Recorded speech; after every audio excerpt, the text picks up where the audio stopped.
Welcome back. It's a project a year in the making. Our sister station News 9 in Oklahoma City took a trip to Africa this past summer to find out how conservation efforts at the Oklahoma City Zoo are helping wild animals more than 8,000 miles away. It was part of one of Oklahoma's own originals, Africa Among the Wild. We're excited to welcome anchor reporter Colby Thielen to the show this morning to talk about this once-in-a-lifetime trip. There is a bit of a delay between here and him, so let me just get it started with talk to us about how this trip came to be and what it was like for you.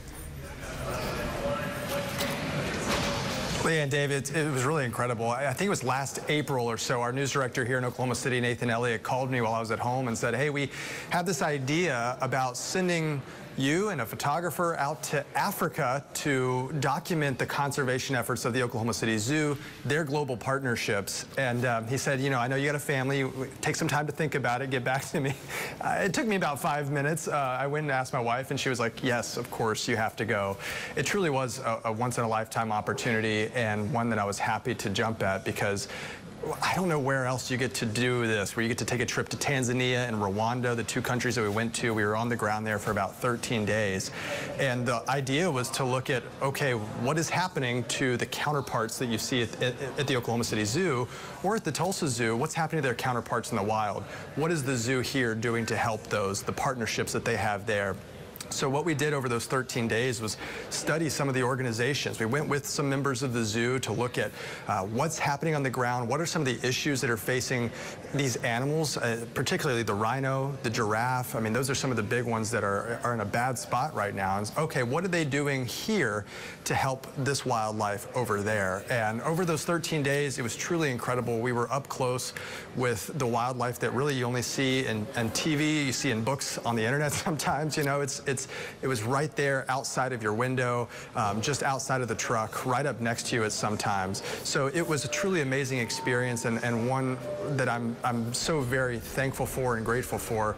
And really, I thank Griffin Media for that because I don't know where else in the United States a news organization gives it the opportunity to do a project like this. Colby, what was some of the guidance you were given? We're seeing elephants, we're seeing giraffes, we're seeing gorillas. What were some of the guidance that says, hey, if you get close to this animal or if they get close to you, you should do this? Can you tell us about that? Sure. I mean, in Tanzania, it was pretty easy. When you're on what they call a game drive, that's when you're in the safari truck, you're driving through some of these national parks. The guidance was simple. Do not get out of the car because obviously they have very many rules. You could be in danger. You could endanger the animals, and I think that that's the big thing. In Tanzania, it was fascinating because the animals, after so long, have kind of recognized these vehicles as another animal. It's a non-threatening animal, so they'll rub up against it. They'll walk by it. They'll come up to you, but they don't see you as a threat because you're inside the vehicle. Rwanda, it was a little bit different. We went on a gorilla trek, which you can see in the hour-long special, and the gorillas would come right up to you. They didn't necessarily know boundaries, and at some points our guides had to kind of shoo them away because for their safety and for ours. But people always ask, did you feel in danger? And I think the answer is no, because you kind of feel like this is a process that they've been building over many, many years, and they kind of know the guidelines to help keep you safe. But mostly it was stay away and just look. I think that was probably good advice. We've got the Lion King musical right now here in Tulsa, and I'm watching your videos, and I'm thinking, it's come to life right there before you. What would you say your favorite part was? Oh, it's so hard to describe the favorite part. At one point, we saw a lion that had just taken down a wildebeest, I mean, 5 yards away from our truck, and we're just watching nature in its reality, and it was truly incredible.